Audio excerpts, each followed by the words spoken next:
আমার আপু একদিন আমাকে বলেছিল ব্রাজিল 5টা কাপ জিতেছে, তো আমি লোভে পড়ে ব্রাজিলের সাপোর্টার।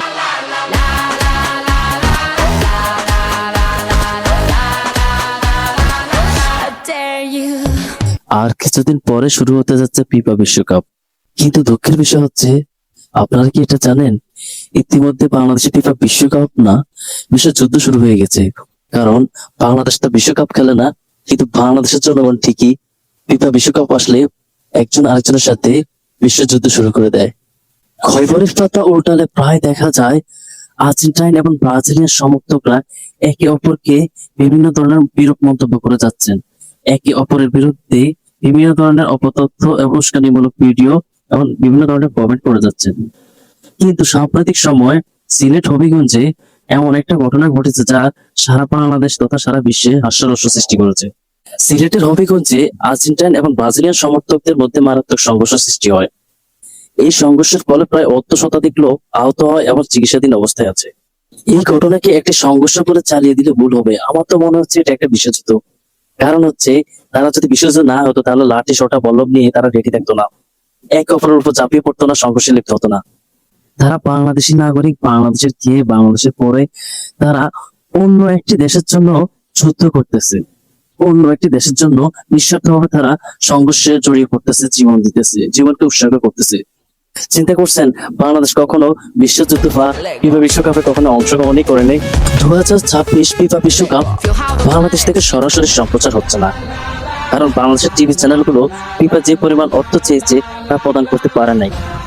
প্রিয় শ্রোতা, তাহলে এর অর্থ কি দাঁড়ালো?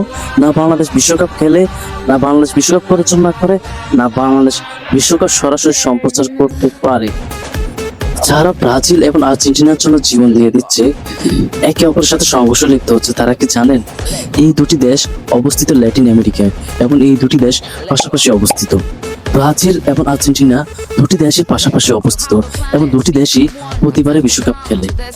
তাদের দেশের জনগণ পাশাপাশি দুটি দেশ হওয়া সত্ত্বেও কোনো প্রকার সংঘর্ষ, কোনো প্রকার মারামারি, হাতাহাতি কিংবা টেডা বল্লভ লাঠিসোঁটা নিয়ে বের হয় না। প্রতিবারে বিশ্বকাপ আসলে ব্রাজিল, আর্জেন্টিনা এবং অন্য দেশের পতাকা উড়িয়ে বাংলাদেশ থেকে হাজার হাজার কোটি টাকা অপচয় করা হচ্ছে এবং বিভিন্ন ধরনের ব্যানার পেস্টুন টাঙিয়ে রাস্তাঘাট এবং পরিবেশের সৌন্দর্য নষ্ট তো হচ্ছে, সাথে সাথে বিপুল পরিমাণ অর্থ অপচয় হচ্ছে। এই টাকাগুলো যদি কোনো এক পথদরিদ্র এতিম বাচ্চাদেরকে দিয়ে দেওয়া হয়, অথবা কোনো অনাথ শিশু যারা পড়ালেখা করতে পারে না তাদের পিছনে যদি ব্যয় করা হতো। আর এদিকে খেয়াল করুন, আমাদের হালাল হোসেন হালাল সং করছে। নেইমার হল সবার সেরা, সবচেয়ে ভালো খেলে, আসবে না তো ধারে কাছে মেসিরা সব মিলে। বিশ্বকাপ আসছে, আসবে, যাবে, প্রতি 5 বছর পর পর, প্রতি 5 বছর অন্তরায় বিশ্বকাপ অনুষ্ঠিত হয়।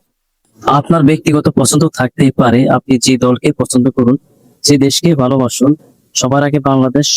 আমরা যে ব্যানার পেস্টনের পেছনে হাজার হাজার টাকা ব্যয় করতেছি, এসব কৃষ্টি কালচার থেকে বেরিয়ে আসতে হবে এবং এই অর্থগুলো আমরা কোনো অনাথ এতিম বাচ্চাদের কাছে দান করলে দেশ, জাতি এবং তারা উপকৃত হবে। আমাদের চ্যানেলটি অবশ্যই সাবস্ক্রাইব করে দিবেন এবং আপনার যদি কোনো মতামত থাকে তাহলে অবশ্যই জানান মন্তব্য করে।